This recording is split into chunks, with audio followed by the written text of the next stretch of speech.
안녕하십니까. 예민수의 경제 토크 시작합니다. 우리의 주식쌤 하태민 주식TV 하태민 대표님께서 2차 전지 올해는 옥석을 가려라. 그래서 오늘 그 주제를 가지고 핵심적인 내용을 또 말씀해 주실 겁니다. 첫 번째는 폐배터리 리사이클링 얘기를 하겠습니다. 대표님 어서 오십시오. 네, 안녕하십니까. 폐배터리 리사이클 한번 다루겠다. 이걸 해주고 가셔가지고 기대를 하고 있었는데 쌤을 기다리고 있었는데요.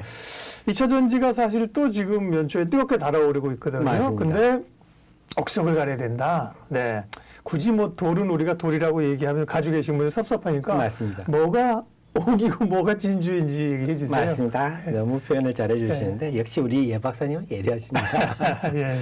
사실 오늘 녹화하는 날 오늘 2차 전지 주식들이 사실 뜨겁습니다. 작년 11월 중순에 고점 찍고 그동안 꽤 많이 빠졌거든요. 한 2달여 빠졌는데 오늘 강세를 보였는데 또 한 가지 오늘 강세에도 느끼듯이 알아야 돈을 벌 수 있다. 주식 투자는. 그래서 오늘 강세를 보인 종목 보면 LG에너지 솔루션, 그다음 포스코 케미칼, LNF 이런 종목들이 중심으로 올랐는데 그냥 모르고 보시면 이런 종목이 올랐다 싶지만 실제로 오른 배경은 테슬라가 실적 발표하면서 올해는 작년보다 매출이 한 37% 정도 늘 거다.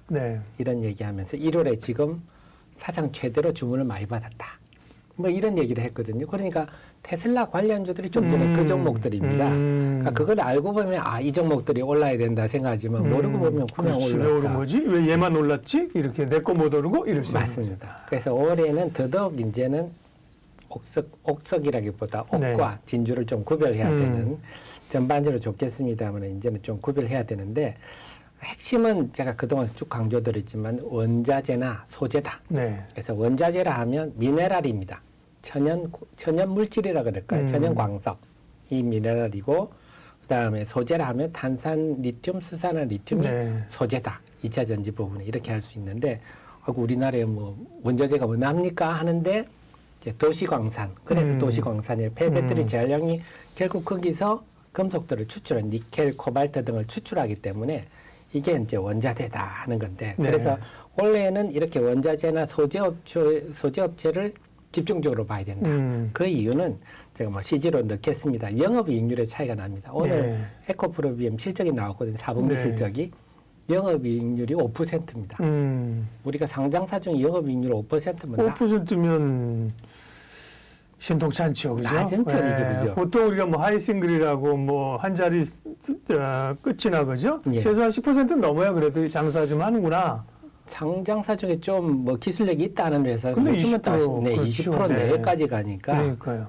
그래서 이제 작년 1월부터 9월까지 실적을 보면 LG 에너지 솔루션의 영업이익률은 한 5%대입니다. 마찬가지로 셀을 만드는 그다음에 양극재를 만드는 에코프로비엠 좀 전에 설명했듯이 그 정도 수준이고 뭐 동방 만드는 일진 머티리얼즈는 한 12% 정도 되는데 원래는 이 회사도 한 자릿수인데 뭐 기업 매각과 관련해서 좀 높였지 않나 이런 생각이고 그래서 대부분이 한 자릿 숫자인데 리사이클링 하는 성일 하이텍은 22%가 넘습니다. 그래서 세비캠도 그렇고 한 20% 내외로 움직이고 있거든요.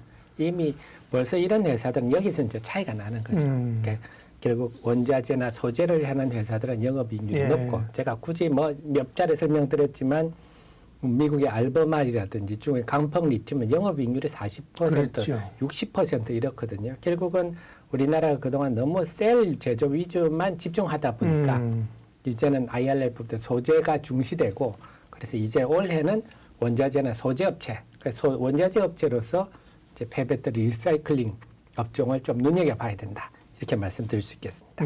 소재를 주목해야 된다. 그래서 이 리튬, 그래서 수산화 리튬에 대해서 그냥 쫙 특집을 해주신 거고요. 주가는 변동성은 있어요, 그죠? 뭐 따박따박 오르는 건 아니지만 계속해서 눈여겨봐야 될 그 소재 부분이고요.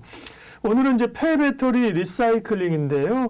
폐배터리 관련해서 이제 몇 개 업체가 뭐 성일하이텍이나 세비텍이 상장하면서 후 관심을 갖다가 사실은 좀 관심이 좀 줄어들었는데 맞습니다.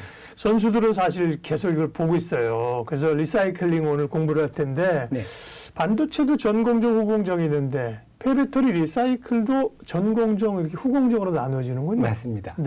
그래서 전공정, 후공정은 대충 눈치채시겠지만 전공정이라면 우리가 지금은 다들 그 말씀은 하시거든요. 전기차도 지금 이제 보급될랑 말랑 하는데 폐배터리가 어느 세월 얘기냐? 그 얘기는 맞는 얘기입니다. 네네. 폐배터리가 나오려면 한 2026년, 27년 돼야 네. 되지 않겠나 한. 그래서 배터리를 생산하는 와중에 나타난 뭐 부스러기라 그럴까요? 그런 거라든지 배터리를 만들다가 불량품 난 것들이 지금 주로 하고 있어서 네네. 그런 것들을 이제 배터리 같은 경우 와서 분해를 합니다. 분해를 해서 뭐 이것저것 떼내고 그래 금속에 해당하는 부분들을 이제 그 블랙 파우더라고 다들 말씀을 들어보시면 말 그대로 가루 형태로 만드는 네, 거예요? 가루 뽀개가지고 네. 가루 형태로 만드는 것까지가 꽂아가지고. 네, 전공정입니다. 그래서 네. 생각보다 간단한데 네. 그래서 이 부분에 우리가 놓치지 말아야 될 게 중요한 거는 이 원료를 구하는 게 참 힘듭니다. 그렇죠.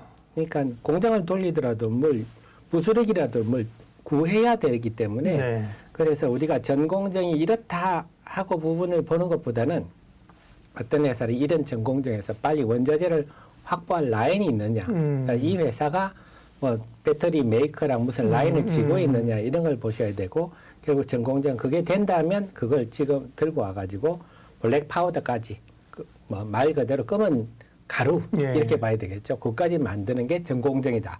이렇게 보실 수 있겠습니다. 폐배터리 리사이클은 시간이 가면 굉장히 중요해지죠. 지금은 말씀하신 것처럼 희귀한 자원을 캐내는 게 중요하지만 나중에 이게 사실 환경 문제가 되거든요. 맞습니다. 폐배터리 그냥 방치하고 그렇게 되면 결국 환경 문제라도 어쨌든 리사이클링 해야 된다고요. 그런 환경에 대한 지금이야 뭐 전기차가 없어서 문제지만 나중에 그런 게 분명히 생길 거예요.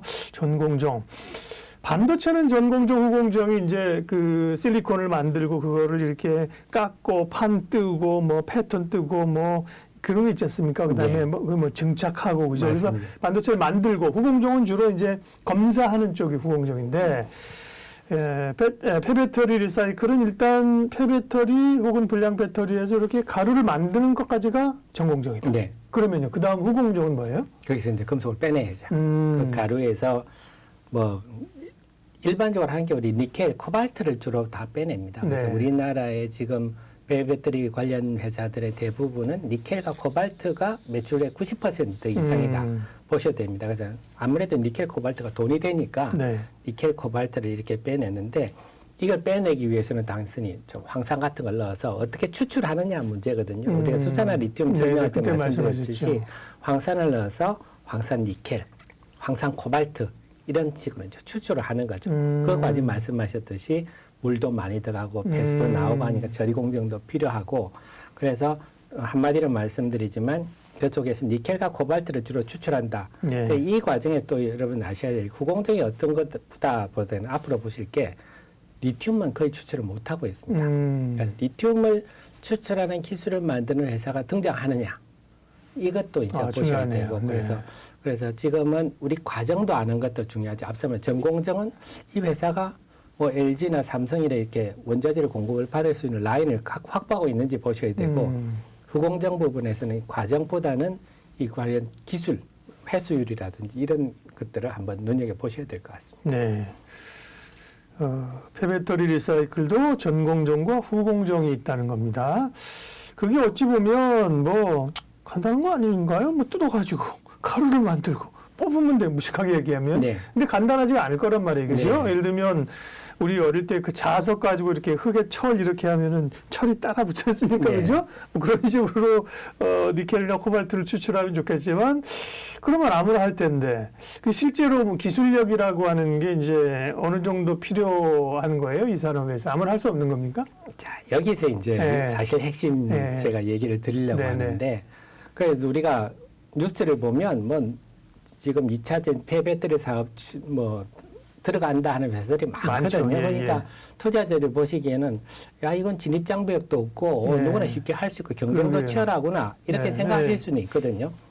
근데 사실은 그 속에서 아주 중요한 부분들이 있는데 이게 고도의 제가 말씀드린 고도의 과학이고 기술력입니다. 그러니까 어떻게 이 불순물을 최소화하면서 수율을 손실을 낮추면서 추출할 수 있는가? 이건 굉장히 지난번에 제가 수산화 리튬 할 때 세계적인 수산화 리튬 회사들은 다 수산화 리튬 정제 기술을 극비로 하고 있다 말씀을 드렸잖아요. 다 방법이 다릅니다. 마찬가지로 이것도 똑같은 추출 기술이기 때문에 우리가 이제 보실 때는 이걸 그냥 이 진입장벽이 뭐 낮고 누구나 할 수 있다 이런 측면에 볼 게 아니라 이 과학이 굉장히 기술력이다. 그렇게 본다면 우리 투자자들이 굉장히 좀 접근하기는 힘든 영역입니다. 예. 왜냐하면 상장사들, 폐배터리 회사들 보면 전부 우리는 회수율이 95%입니다. 뭐 이렇게 얘기를 하거든요. 그렇게 어렵겠죠. 제가 볼 때는 그거는 뭐 언론 플레이용이고 일부에서 심한부로 그런 얘기다. 우리나라 회사들이 아마 회수율 한 30% 정도일 거다. 상식적으로도 95% 가기는 어려울 것 같아요. 그러니까 그죠? 그거는 뭐 홍보용이고 한 30%를 거다 하는 전문가들 의견도 제가 들었었고 그게 어떤 거냐면 포스코가 폐배터리 재활용 사업도 참여를 했습니다. 근데 회사 이름은 포스코 HY 클린 메탈이거든요. HY가 화유 코발트입니다. 중국의 화유 코발트입니다. 그랑 같이 손을 잡았다는 거죠. 그러니까 뭔가. 회사 홈페이지에 들어가면 폐배터리 재활용 부분에 고도의 기술력을 가진 화유 코발트와 합작을 했다. 이렇게 나옵니다. 그러니까 중국은 이미 소재에 대해서 그동안 연구 투자를 많이 했기 때문에 이 부분에 앞서 나가 있지만 우리나라는 맨날 셀만 만들다 보니 이 기술 관련자가 사실 없거든요. 그리고 지금 2차 전지에서는 많은 장비나 인력도 중국 인력들이 의외로 많습니다. 그래서 지난번에 코로나 때 중국 인력 들어가는 바람에 뭐 라인 한 2년 놀리고 있다 이런 얘기도 제가 들었거든요. 그렇군요. 우리가 뭐 2차 전지 쪽은 중국을 그냥 무시할 건 아니군요. 그죠? 그래서 중국이 많은 돈을 정부에서 돈을 들였지만 반도체 같은 거는 뭐 밑반도 물붓기로 날렸지만 대표적으로 성공한 게 2차 전지. 이 부분은 중국이 굉장히 중국 정부가 성공한 분야다 이렇게 평가를 받고 있거든요. 그래서 제일 중요한 거는 여러분이 보실 때 실적에 나타나겠죠. 그래서 얼마나 이 회사가 회수율이 높게 나타나는가 하는 걸 점점 이제 드러날 거고 두 번째는 앞으로 두고 봐야 되겠지만 리튬을 회수할 수 있느냐. 이 부분 지금은 리튬을 회수하는 회사는 아무도 없는 걸로 제가 알고 있는데 지금 니켈과 코발트인데 네, 리튬을 회수할 수 있느냐. 이 부분을 앞으로 그래서 어느 폐배터리 재활용 회사가 리튬을 회수하는 기술을 확보했다. 이러면요. 주가가 굉장히 급등할 수 있겠다. 그걸 눈여겨 좀 보셔야 될 것 같습니다. 폐배터리 리사이클 관련해서 또 오늘 공부를 많이 하고 있습니다. 전공정과 후공정이 있고 기술 자체가 간단하지 않다. 리튬을 회수할 수 있으면 중요하다. 무식한 질문 하나 하겠습니다. 제가 좀 아는 척하는 것보다 무식하게 해야 보시는 분들이 나도 그거 궁금했거든 사실 이러실 수 있으니까 그죠? 제가 다 아는 척 그러면 안 되고요. 전공적으로 후공적이 있는데 무식한 질문이라고 말씀드렸습니다. 엄마가 좋아요, 아빠가 좋아요. 전공적이 중요해요, 후공적이 중요해요. 뭐 따지고 보면 후공정이 중요하다고 볼 수가 있겠죠. 회수율이라는 게 후공정에서 결정되니까 그래서 말씀드렸지만 후공정에서 회수율하고 리튬 이걸 포인트로 앞으로 폐배터리 재활용 주식들을 보신다면 앞으로 큰 도움이 되실 것 같습니다. 어쨌든 공부를 좀 해야 돼요. 그 반도체 얘기도 말씀하자면 전공정, 후공정이 반도체 얘기. 반도체도 사실 전공정에도 뭐 증착이나 뭐 이런 게 굉장히 중요하잖아요. 장비도 ASML은 뭐죠? 미세공정, 뭐 EUV 이런 거 뭐 엄청 비싼데 요즘은 후공정은 어떻게 보면 소켓에다가 뭐 테스트하고 별거 아닌 것 같아도 요즘 또 극세공정, DDR5 가면 후공정이 중요하다 그러더라고요. 후공정 많이 보거든요. 우리가 시간 되면 또 반도체도 한번 우리가 다뤄야 될 것 같은데 너무 반도체 뭐 딴 얘기입니다. 반도체도 그렇게 날리는 이유가 미세공정 이제 3나노까지 가고 막 디램은 10나노거든요. 그런데 하다 보니까 더 이상 기술 진보가 옛날 같지가 않습니다. 또 미세화 한다고 해서 효율이 옛날 같지. 원래 미세화되면 전기도 훨씬 더 먹고 해야 되는데 해보니까 그것만큼 안 되는데 그런 단계 왔다 보니까 이제 후공정에서 뭐 방법이 없냐, 패키징하는 뭐 방법이 없냐부터 후공정에서 요즘은 굉장히 옛날에는 후공정은 그냥 껍데기 씌우고 뭐 이 정도 아니냐 하고 말았었는데 반도체도 사실 후공정 부분이 굉장히 이제 중요시다. 그래서 후공정 중요한 거군요. 역시 또 하나 깨달았습니다. 자, 오늘은 폐배터리 리사이클링이니까 폐배터리 얘기로 이제 정리를 하게 되면 2차 전지는 옥석이 가려지는 한 해가 될 것이다. 그 중에 소재 이런 게 중요하고요. 폐배터리도 봐야 된다. 폐배터리에 관한 과정들을 쭉 설명을 해주셨고 그래서 무슨 기업들이 관련이 있고 어떤 기업을 봐야 될 것이냐가 궁금하실 텐데 그 얘기는 또 이어가도록 하겠습니다.